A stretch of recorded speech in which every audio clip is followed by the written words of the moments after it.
चलिए फिर से रिपीट कर रहा हूं, ध्यान सुनिएगा। कह रहा है क्वेश्चन आया, how extraction of copper occurs. Copper की एक्सट्रैक्शन को समझने के लिए आप जो ओर लेते हैं वो ओर होता है कॉपर पायराइट। और कॉपर पायराइट क्या है? CuFeS2। क्या है और का नाम? CuFeS2, copper pyrite. अब CuFeS2 में सबसे पहले आपने क्या किया? ऑक्सीजन डाल दी, O2 डाल दिया। जैसे ही आप इसके अंदर O2 डालते हो, इसको हीट करते हो, ये टूट जाता है हमारा Cu2S FeS, और साथ में इसके गैस निकलती है SO2 gas. M I clear? क्या किया मैंने? कॉपर पायराइड को तोड़ दिया किस किस में? कॉपर सल्फाइड, आयरन सल्फाइड, और साथ में कौन सी गैस निकली? SO2। ठीक है, अब छोड़ेंगे नहीं कॉपर सल्फाइड को। नेक्स्ट स्टेप में, ये अगर मान लो स्टेप 1 है, स्टेप 2 में हमने क्या किया? हमने कॉपर सल्फाइड ले लिया, इसमें डाल दिया फिर से ऑक्सीजन, इसको फिर से हीट कर दिया। जैसे ही मैं कॉपर सल्फाइड में ऑक्सीजन डालता हूं, बताओ क्या क्या बनना चाहिए आपके हिसाब से? जल्दी बोलो। एक बनेगा Cu2O, एक बनेगा SO2, हाँ या ना? यस। ठीक है, ऐसे ही सेम पॉइंट ऑफ टाइम पे FeS भी है, जिसमें से सल्फर निकालने की कोशिश करते हैं लेकिन निकलता नहीं। तो हम क्या करते हैं, इस FeS में पहले हम FeS में O2 डाल लेते हैं, तो क्या चीज़ बाहर निकल जाती है? FeO बनता है, साथ में SO2 गैस यहाँ से भी भाग जाती है। आप लोग नोटिस कर रहे होंगे कि इस पूरी प्रोसेस के अंदर एक गैस तो बहुत तादाद में निकल रही है। कौन सी गैस निकल रही है? SO2।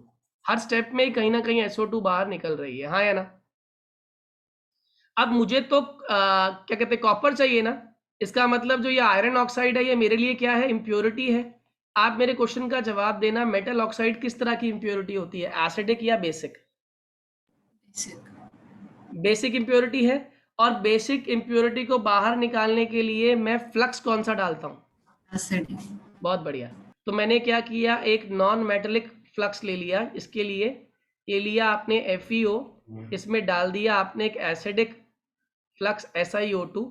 इसने क्या फॉर्म कर लिया? इसने फॉर्म कर लिया FeSiO3। Am I clear?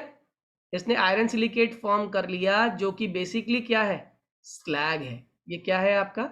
Slag. यानी कि ये मोल्टन फॉर्म में होगा, बाहर निकल जाएगा। यानी कि हमें इस बीमारी ना, इस FeO नाम की इम्प्योरिटी से भी छुटकारा मिल गया। मिल गया नहीं मिल गया? अब मेरे पास क्या मौजूद है रिएक्शन के अंदर? आप खुद देखो, मेरे पास अब मौजूद है कॉपर ऑक्साइड, और मेरे पास मौजूद है कुछ अमाउंट में कॉपर सल्फाइड भी बच जाता है, अभी पूरी तरह खत्म नहीं होता। अब मैं प्योरली रिएक्शन करूंगा इस तरीके से कि मुझे कॉपर की तादाद बढ़ती हुई मिल जाए। अब मैंने क्या किया, जो बचा कुचा Cu2S था उसकी रिएक्शन O2 से कर दी, तो क्या बन गया मेरा? Cu2O, साथ में SO2 गैस बन रही है। और जो ये Cu2O बना, मैंने कहा क्यों ना इसी को इस्तेमाल करके कॉपर सल्फाइड से भी रिएक्ट कर दूं। बताओ बेनिफिट क्या होने वाला है? जल्दी बोलो, जल्दी बोलो, बेनिफिट क्या होने वाला है? कॉपर अलग और कौन सी गैस बाहर? जल्दी से बोलिए। ऑक्साइड। सल्फर डाइऑक्साइड गैस बाहर निकल जाएगी। और यहाँ पे एक इंपॉर्टेंट नोट हम लोग लिख लेंगे कि जब कॉपर बन रहा होता है, मोल्टन फॉर्म में कॉपर जब होता है, तो उस दौरान ये सल्फर डाइऑक्साइड गैस जो बन रही होती है इसके अंदर, ये बाहर भागने की कोशिश करती है। और इतनी देर में ये कॉपर की सरफेस ना ठंडी होने लगती है, और इसमें क्या ट्रैप हो जाती है? ये गैस बबल्स ट्रैप हो जाते हैं। ठीक है ना? तो ऐसा लगता है जैसे कॉपर की सरफेस पर ब्लिस्टर्स बन गए हों, छाले बन गए हों।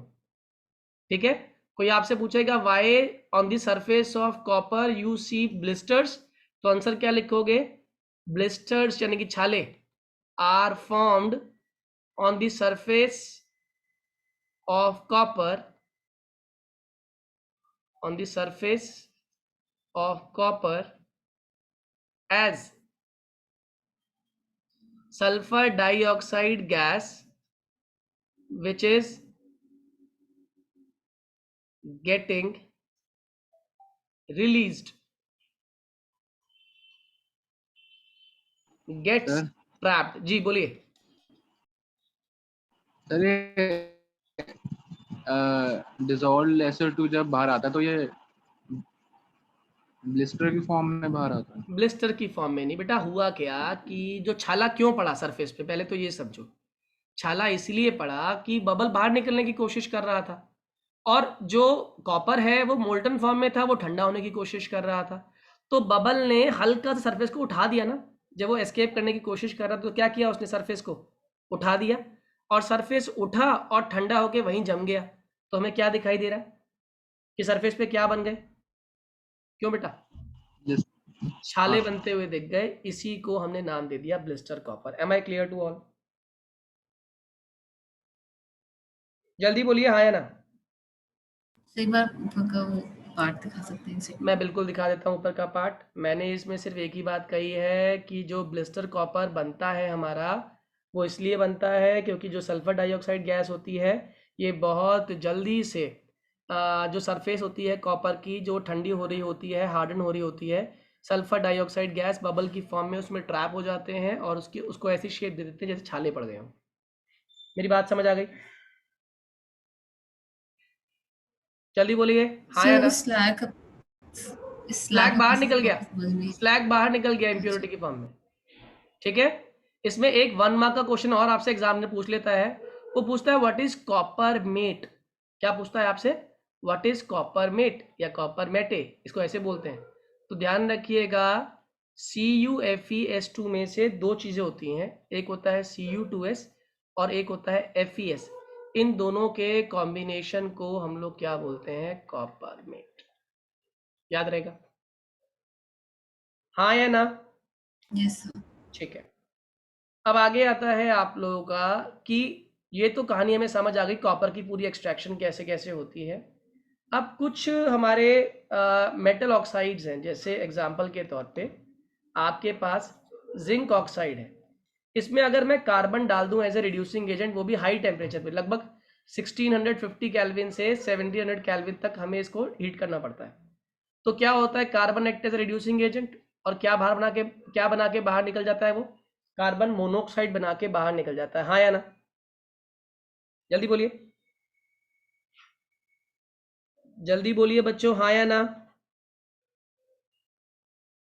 मैंने कहा जिंक ऑक्साइड की रिएक्शन जब आप कार्बन से करते हैं तो वो क्या फॉर्म कर लेता है, जिंक फॉर्म कर लेता है, और जिंक के साथ साथ कार्बन मोनोऑक्साइड फॉर्म कर लेता है। कार्बन मोनोऑक्साइड गैस है, गैस है तो जिंक अलग मिल जाएगा, कार्बन मोनोऑक्साइड आपकी अलग बन जाएगी। क्लियर है बच्चों, बात समझ आ रही है? Please repeat. ओके।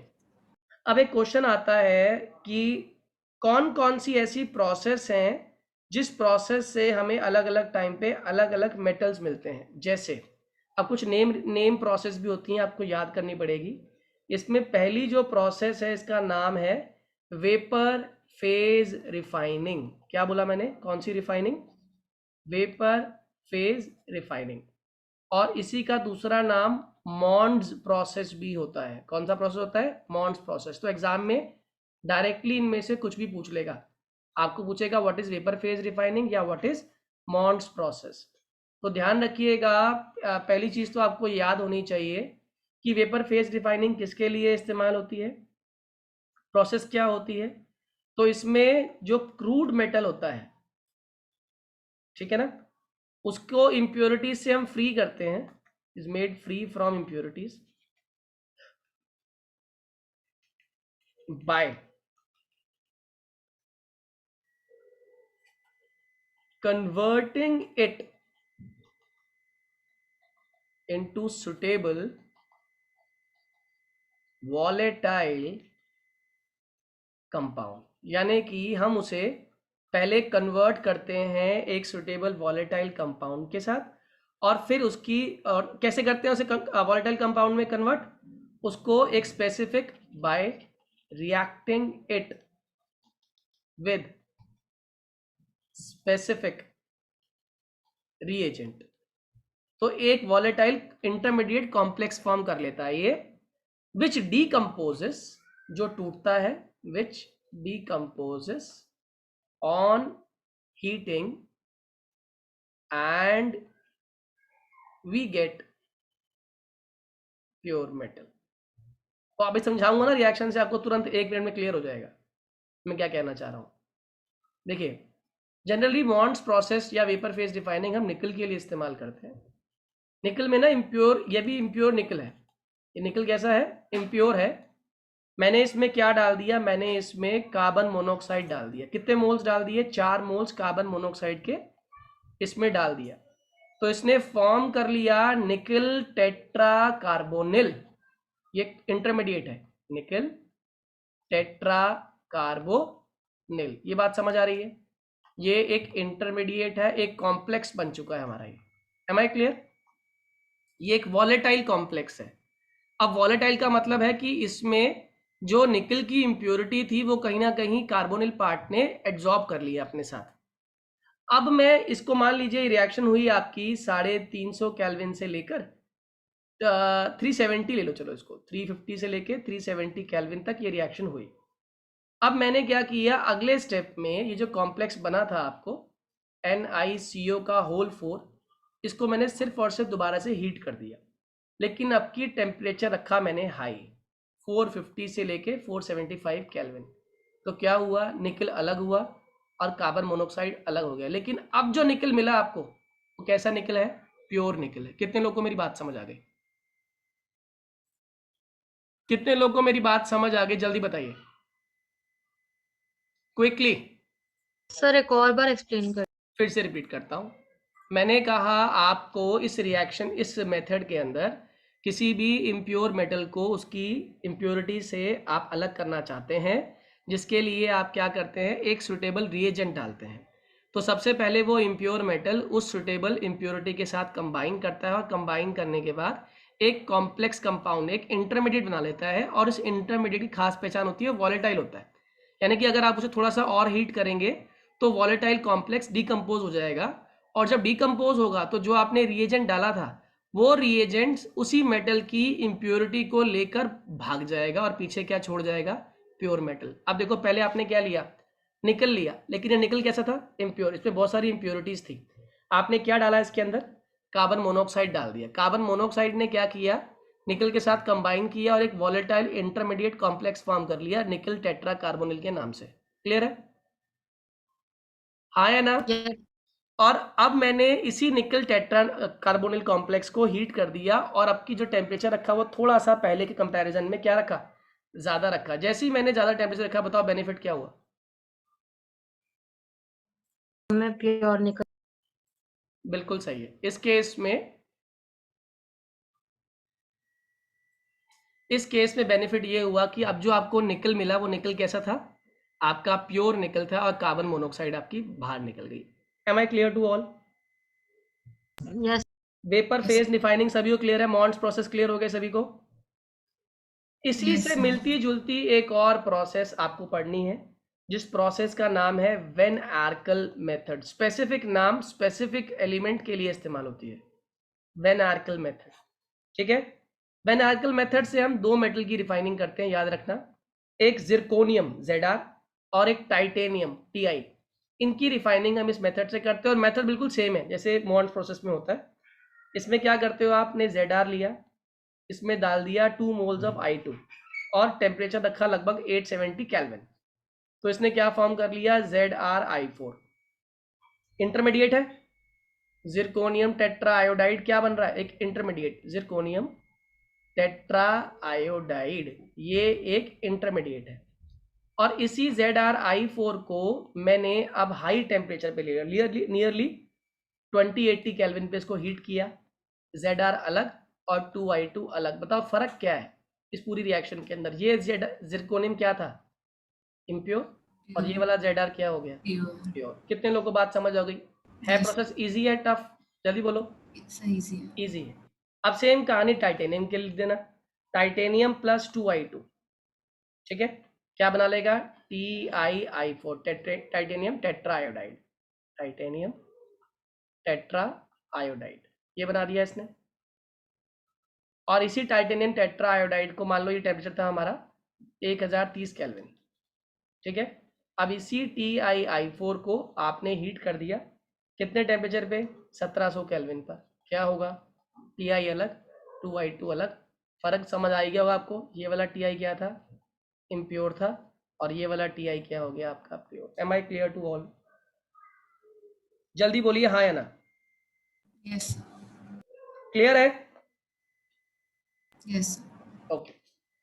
अब इसके बाद आता है इलेक्ट्रोकेमिकल प्रिंसिपल ऑफ मेटलर्जी। ये आप पढ़ चुके हो वैसे, इलेक्ट्रोकेमिस्ट्री पढ़ के ही आए हो, लेकिन फिर भी एक आइडिया ले लेते हैं। इलेक्ट्रोकेमिकल प्रिंसिपल ऑफ मेटलर्जी क्या कहती है मेटलर्जी के हिसाब से? इलेक्ट्रोकेमिस्ट्री क्या कहती है? मेटलर्जी कब होगी? कंडीशन बोलो, कंडीशन ऑफ मेटलर्जी क्या होनी चाहिए? कब मेटलर्जी होती है? What is the condition?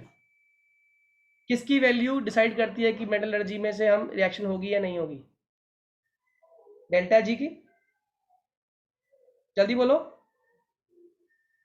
अरे डेल्टा जी नॉट की वैल्यू क्या होनी चाहिए बच्चों? Negative. नेगेटिव होनी चाहिए। Negative. और इलेक्ट्रोकेमिकल कह रहे हैं, यानी कि इलेक्ट्रोलाइसिस होने वाली है, और इलेक्ट्रोलाइसिस होने वाली है तो नंबर ऑफ इलेक्ट्रॉन एक्सचेंज होने वाले हैं, यानी कि delta G not is equals to minus N F E not cell पर डिसाइड होगी। हाँ या ना? Yes, sir. इसमें एक बात हम लोग जानते ही हैं, जो एलिंगम डायग्राम से चल गई थी पता हमको। इसने कहा था जिस मेटल का, metal which have more negative delta G not formation, किसका? उनके ऑक्साइड का, of their oxide, can reduce those metal oxides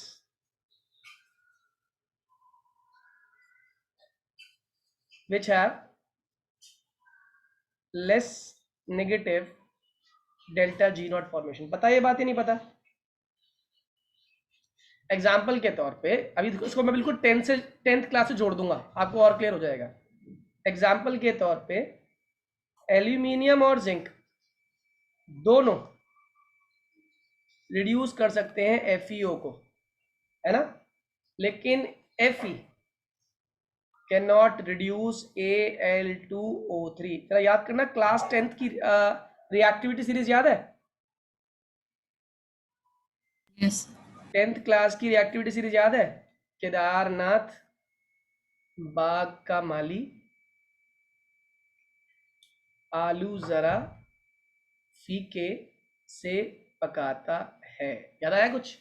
आप चेक करो Fe कहाँ लाई कर रहा है?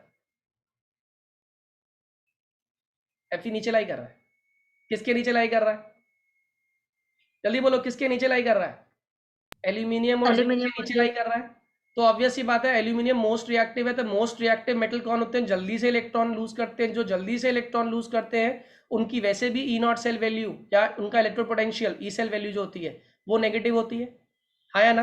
जिसकी ई सेल वैल्यू अपनी आप नेगेटिव आएगी, बेसिकली देखा है, ई नॉट सेल की बात नहीं हो रही, ई नॉट की बात हो रही है, तो उसके ऑक्सीडेशन के चांसेस ज्यादा हो जाएंगे, वो इलेक्ट्रॉन जल्दी लूज कर देगा। Am I clear? Yes, sir. हाँ या ना? बताओ, Fe के बारे में बात कर रहे हैं हम। Fe कहाँ लाई कर रहा है? नीचे लाई कर रहा है। अगर Fe नीचे लाई कर रहा है तो ऑब्वियस सी बात है, इसके इलेक्ट्रॉन लूज करने की जो टेंडेंसी है वो इन दोनों के कंपैरिजन में क्या होगी? कम होगी, हाँ या ना? Yes. तो ऑब्वियस सी बात है, जो Fe है इसकी delta G not F value क्या है? इनसे नेगेटिव है, तो जिसकी वैल्यू नेगेटिव रह गई, कम नेगेटिव रह गई, उसको दूसरे वाले बाकी आसानी से क्या कर देंगे? रिड्यूस कर सकते हैं। Am I clear to all? Yes. Am I clear to all? Yes. Okay. अब एक क्वेश्चन इसके अंदर 1 मार्क का और आता है जो कई बार बोर्ड में आया हुआ है, वो बोलते हैं वाई क्रायोलाइट। क्रायोलाइट होता क्या बच्चों, ध्यान रखना, cryolite is Al2O3। Why cryolite is added, मतलब क्रायोलाइट में हम एल्यूमिनियम ऑक्साइड को ऐड करते हैं। Why cryolite is added in electrolysis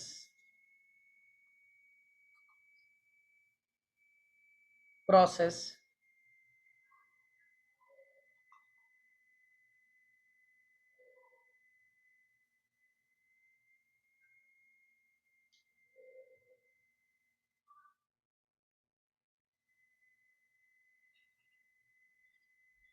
purification of aluminium। क्यों हम ऐड करते हैं इसमें क्रायोलाइट? ये बड़ा इंपॉर्टेंट क्वेश्चन है, एग्जाम में कई बार पूछा जाता है। तो ध्यान रखिएगा, जब हम क्रायोलाइट ऐड कर रहे होते हैं, इसका मेजर फंक्शन दो होते हैं। पहला, एक तो ये कंडक्टिविटी इंक्रीज करता है। क्या इंक्रीज करता है? क्या बोला मैंने? First, it increases the conductivity, ठीक है। और दूसरा, ये मेल्टिंग पॉइंट को लोअर डाउन कर देता है। चाहो तो लिख लो इसको, it increases the electrical conductivity, and second, it lowers down the melting point. याद रहेगा?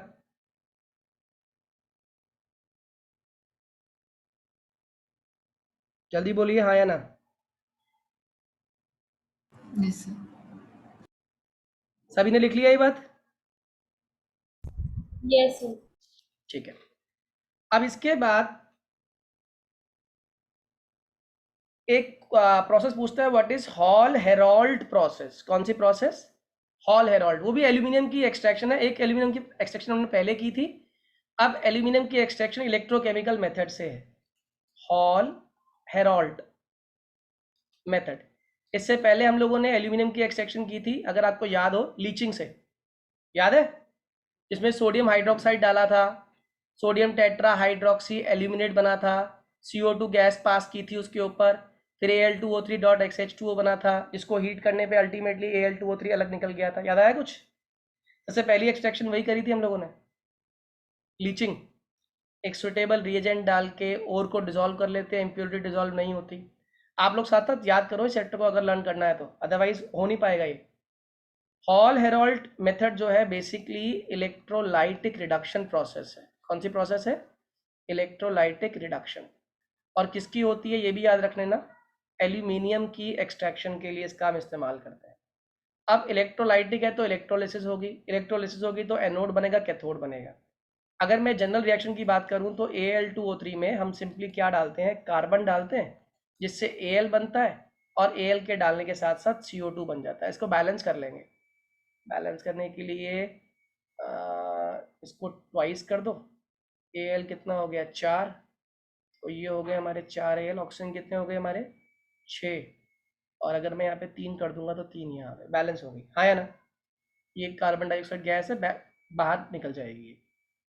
अब इस पूरी रिएक्शन के अंदर हो क्या रहा है, पहले तो ये समझो। सबसे पहले कैथोड पर, आप जानते हो कैथोड पर कौन सी प्रोसेस होती है? रिडक्शन। कैथोड पे क्या होती है हमारी? रिडक्शन। और रिडक्शन आप जानते हो हमें क्या मिलने वाला है इस प्रोसेस में? एल्यूमिनियम मिलने वाला है ना।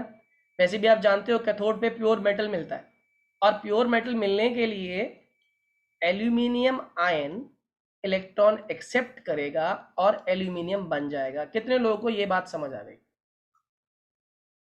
Yes, अगर एल्यूमिनियम निकालना है तो ऑब्वियस ही बात है, एल्यूमिनियम आयन इलेक्ट्रॉन एक्सेप्ट करेगा, एल्यूमिनियम बन के बाहर। इसे बैलेंस कर लेंगे इसको हम लोग। ये कैथोड पे ये कहानी हो गई। अब बताओ एनोड पे क्या होगा? ऑब्वियस ही बात है, एनोड पे ऑक्सीडेशन होगा।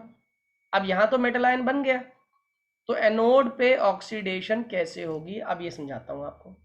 आपने इस रिएक्शन में कार्बन लिया। क्या लिया? कार्बन। कार्बन सॉलिड फॉर्म में है। साथ में क्या लिया आपने? ऑक्सीजन, ठीक है। इसने क्या फॉर्म किया? इससे कंबाइन करने के लिए CO बना और इसने 2 इलेक्ट्रॉन लूज कर दिए, पहली बात। फिर आपने कार्बन कितने मोल ले लिए? आपने कहा 2 मोल ले लो, O2 माइनस से कंबाइन कर दो, बताओ क्या बन जाएगा? CO2। साथ में कितने इलेक्ट्रॉन बाहर निकलेंगे? 4 इलेक्ट्रॉन। हाँ या ना? ये जो 4 इलेक्ट्रॉन है या जो 2 इलेक्ट्रॉन है, इसको कौन इस्तेमाल कर रहा है? इसको Al3+ इस्तेमाल करेगा बैलेंस करने के लिए। Am I clear to all? अगर मैं इस रिएक्शन की बात कर रहा हूँ जहाँ पे 3 इलेक्ट्रॉन है, तो इस पूरी रिएक्शन को 2 से मल्टीप्लाई कर दो, इस रिएक्शन को 3 से मल्टीप्लाई कर दो, और दोनों को ओवरऑल ऐड कर दो, यही बन जाएगी जो आप ऊपर लिख के बैठे हुए। Am I clear to all? हाँ या ना? yes, ये प्रोसेस कहलाती है आपकी हॉल हेरोल्ड प्रोसेस, जिसमें आपको लिख कर आना है कैथोड पे क्या होता है, और जिसमें आपको लिख कर आना है एनोड पर क्या होता है। क्लियर है? yes, ठीक है। अब इसके बाद आता है आपके बहुत सारे और भी मेथड्स हैं, जैसे डिस्टिलेशन, लिक्वेशन, ये प्रोसेस भी आपकी आएगी। अब एक क्लास और, यानी कि मोस्ट प्रोबेबली कल वाली क्लास में ये हमारी जो रिमेनिंग इसकी डेफिनेशंस रह गई हैं वो फिनिश हो जाएंगी। इतना आप लोग पढ़कर रखिएगा और साथ साथ याद भी करिए।